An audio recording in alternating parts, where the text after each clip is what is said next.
Dito kami sa paaralan ni Pilis mga manay kasi national attorney lang ngayon. Ayan. So, Thailand si Pilis. At yung sinuot niya ay yung sinuot ng kanyang kapatid. Kasi Atifiana dati. So, ayan ang mga bata. Ayan ang nag-attire. Sana, be.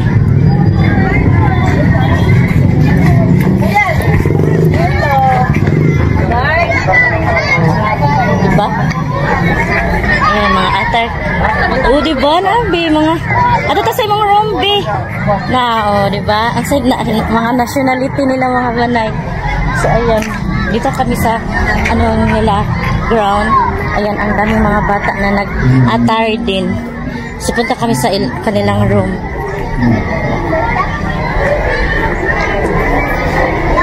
Ayan, mga manay, oh. Asa man imong Quran, be? Doara. Imong lagi ka color sa imong flag. Ay, dito be, oh, to imong classmate. Tara. Doara. Oh, doara. Si Ma'am Jenny mo. Ayan, ang iba ay may attire, ang iba ay wala. Gopa ka ikaw, be. Ikaw rin pinakagopa, promise. At ara si Auntie Jean. Tara. Ate, be. Ate, be. Tara.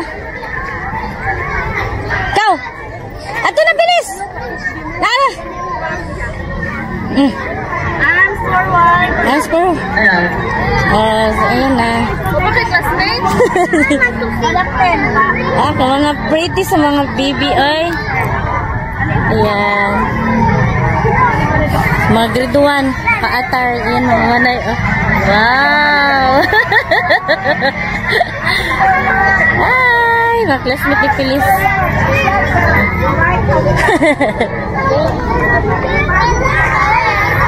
Ito yung paaralan ni Pilis, mga manay. Ayan.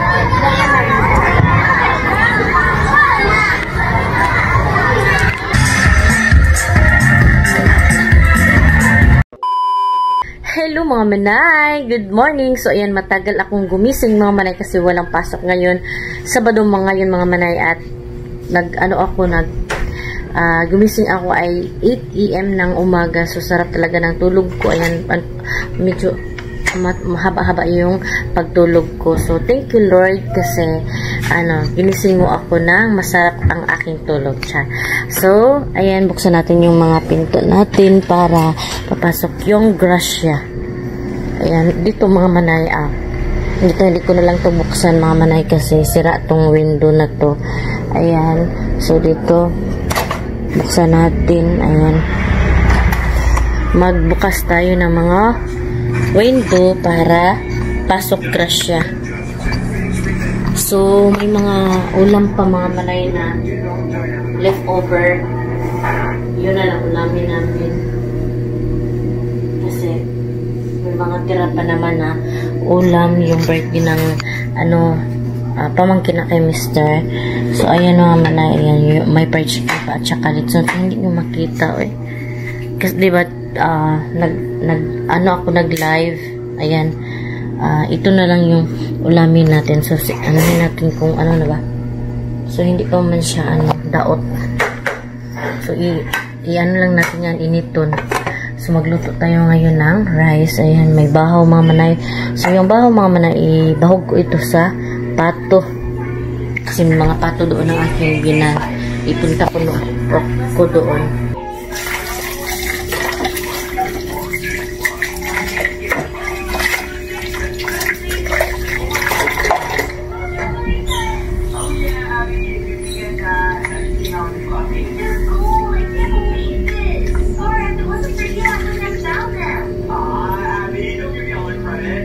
Nagpa-TV pala si Phyllis mga manay. Tagal din siyang gumising mga manay. Kasi matagal ako. Ayaw niyang gumising pag hindi din ako nagising. So ganyan si Phyllis. Lagyan natin yung rice.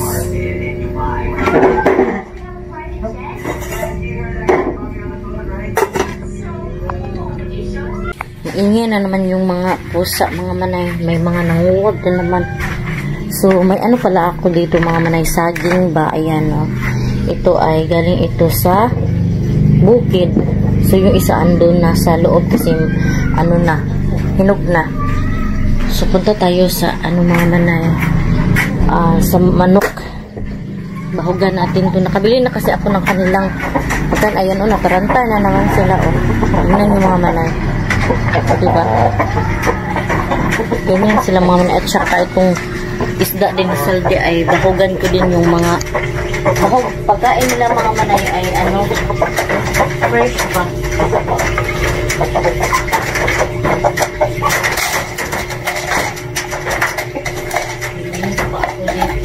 Pertala. Ang dami kasing gamit ng Mr. dito pinawasala itapon. Madami pa akong labahin ngayon. Ayun, ito ay natuyo na. So, kukunin na to, tapos maglabanan lang tayo. Yung ilong ko mga manay, parang sisipunin na ako. Nalungkot ako mga manay sa ito ay feeling ko to mga manay, atsal.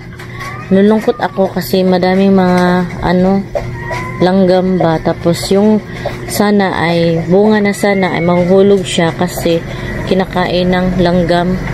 Nakakalungkot yung balita na to kasi sayang. Ayan mga manay, sayang siya, ang daming mga langgam talaga. So nabakchab yung yung mga tinanim ko ba. Pero may good news naman ako mga manay kasi yung kamatis ko ay naman, may bunga na. Tingnan natin. Ay, sira na talaga tong ko, gate. Ayan, naipit ako. Ayan mga manay, may bunga na yung kamatis ko. Ayan, may 3 dyan, tapos may isa dito. Ayan. So may good news pa din tayo kasi namunga na ang mga pinaghirapan nating tanim. Tapos dyan ay namulaklak dyan. Ayan yung mga ko,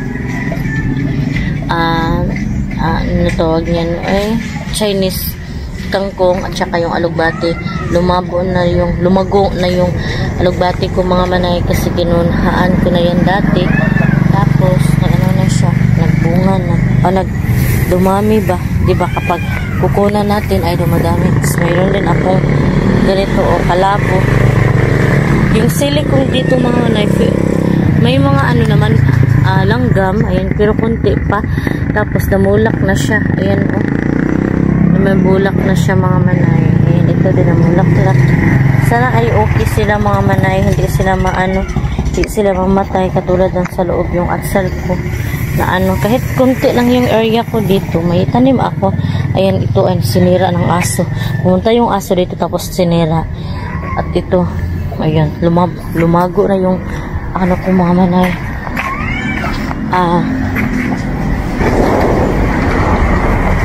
Tanglad.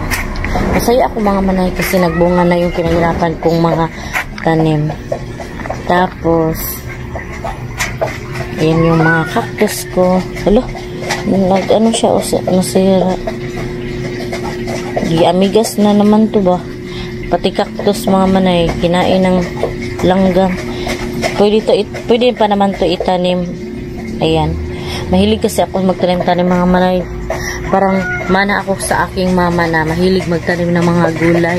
Kasi, nasa isip ko kasi mga manay na para makatipid tayo. Tapos, ito ay big help naman para sa ating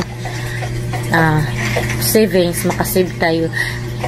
Hindi na tayo bibili sa labas. Mayroon na tayong pulot-pulot kahit konti. Diba? Yung alugbati, tsaka yung mga kangkong. Binibili yan sa palengke mga manay, super mahal yan. So, why not? Tatanim na lang tayo, diba? Kahit pangit yung area natin dito kasi maliit lang yung lupa at saka yung area. So, kahit paano ay gumawa tayo ng paraan para maitanim tayo. So, thankful pa rin tayo kasi meron tayong mga pag-iisip na ganyan, diba mga manay? So, yung Panginoon Diyos lang talaga yung nagbibigay sa atin ng way o kaya pag-iisip na maka-save tayo kasi nga sa sobrang hirap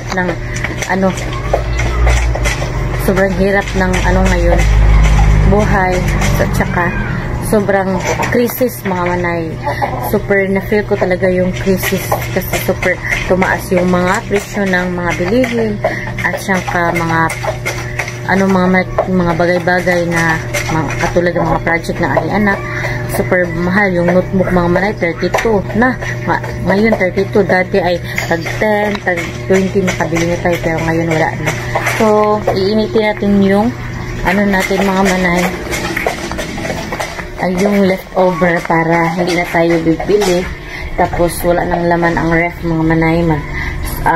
Siguro mag-grocery din ako mga manay. Konti lang na ayan may mga lamas. Mag-grocery na ako yung mga basic needs lang. Katulad ng sabon, shampoo, ano pa ba? At saka sabon na mabango. Pagkatapos natin kumain ay magbili tayo ng mga grocery. So yan, nasin ko na to mga manay. Hugasin, hindi ko kasi ito nahugas kagabi kasi napakatigas. So ilagyan ko muna ng tubig para siya, maghumok ba, lumambot yung napilit dito. So yan, na tayo. Lutuin na natin yung leftover at saka mag-live ako mga manay kasi may video na ako ngayon. So mag-live muna kasi itong ko ngayon ay i-upload ko mamaya alas 5:30. Hindi ako masyadong nag-upload na kasi dito nga lang sa bahay.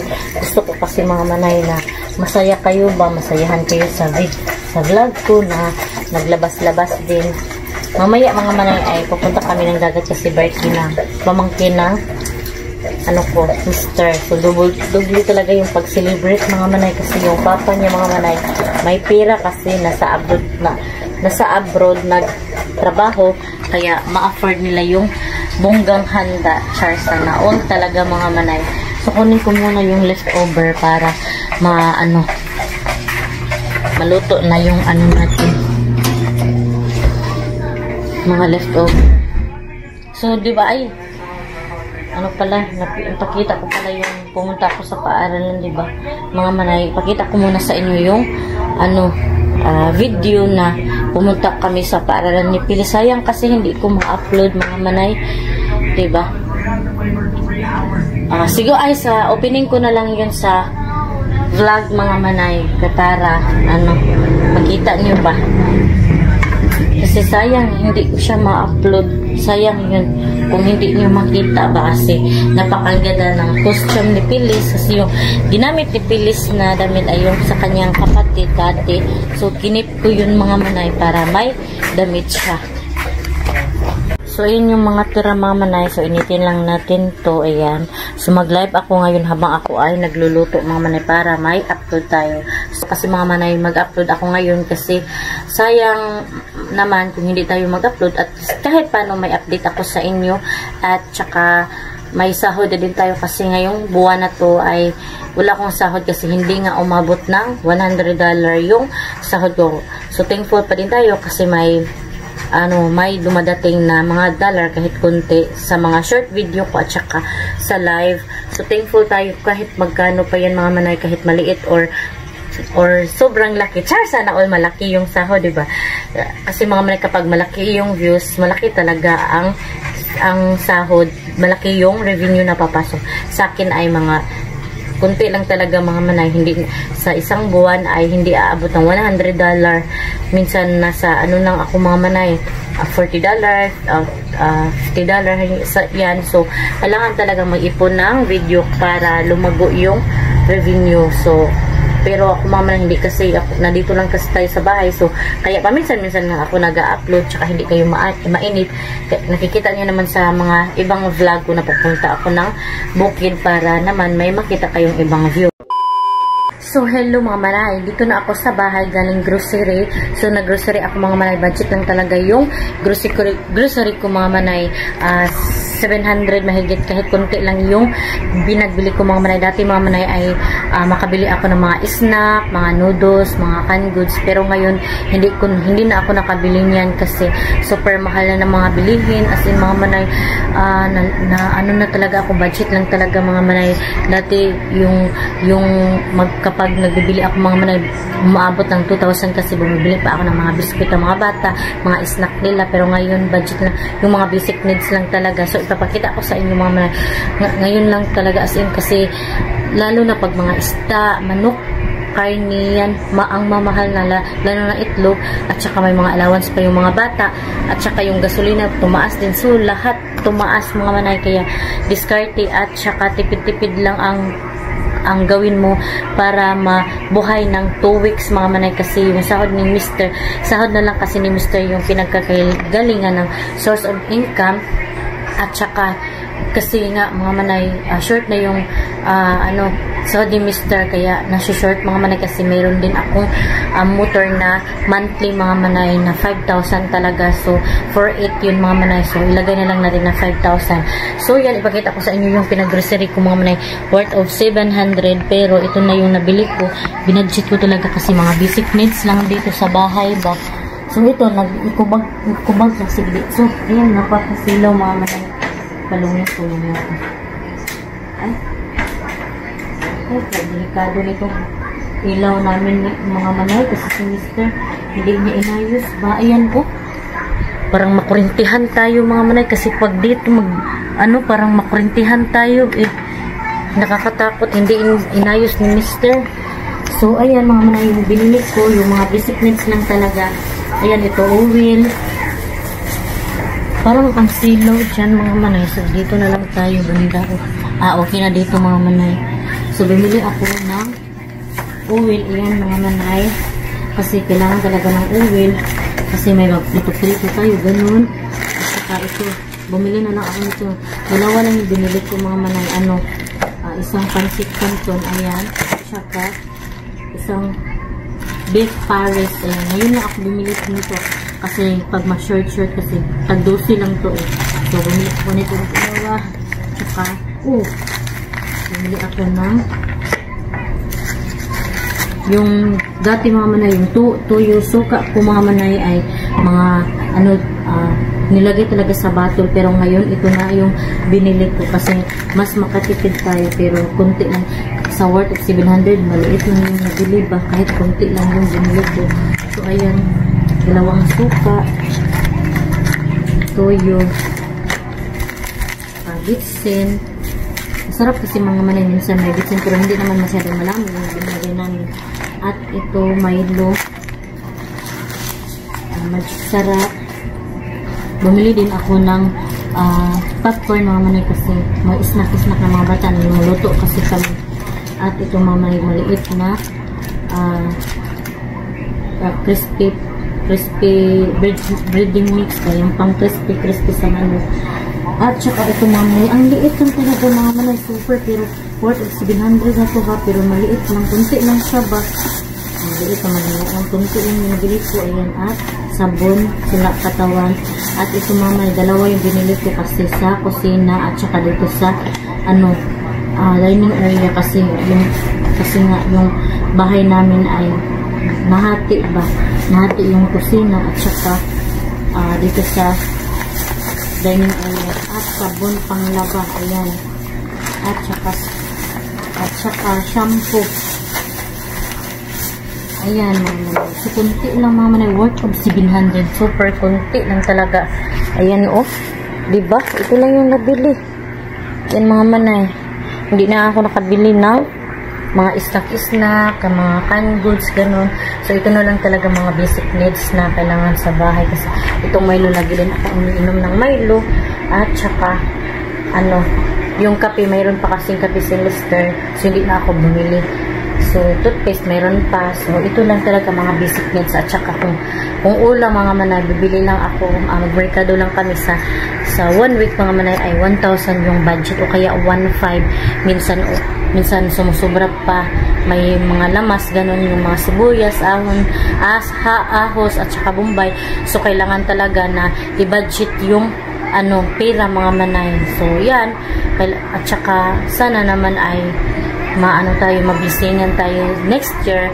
At saka, may mga blessing na dumating para hindi talaga ma-short kasi ganyan super mahal na talaga ng mga bilihin, napakahirap na ng buhay ngayon, hindi tulad dati mga manay ay hindi talaga ma-short. So yan mga manay, thank you so much sa inyong panonood at thank you so much sa mga nag-support, sa mga bagong subscriber, thank you so much. So sa hindi pa pala nakasubscribe, please subscribe my YouTube channel and click notification bell para updated din ko sa aking next video.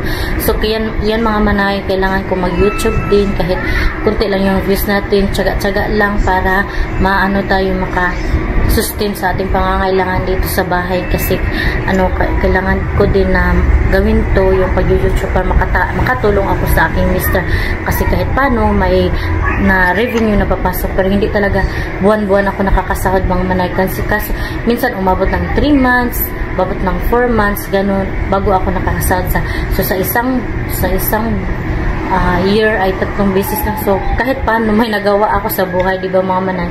Kasi hirap mga manay kapag simster lang inaasahan. Pero yun, mga manay, thankful pa din ako sa mga biyaya na dumating at sa mga pagsubok kasi nakakaya namin kahit maraming mga pagsubok na dumating. So, laban pa din tayo mga manay, huwag tayong mawalan ng pag-asa. So, yan mga manay, thank you sa mga nanood, sa mga hindi pa pala ka-subscribe, please subscribe my YouTube channel and click notification bell para updated din kayo sa aking next video. See you in my next vlog mga manay. Bye-bye and God bless. Ingat po kayo parati.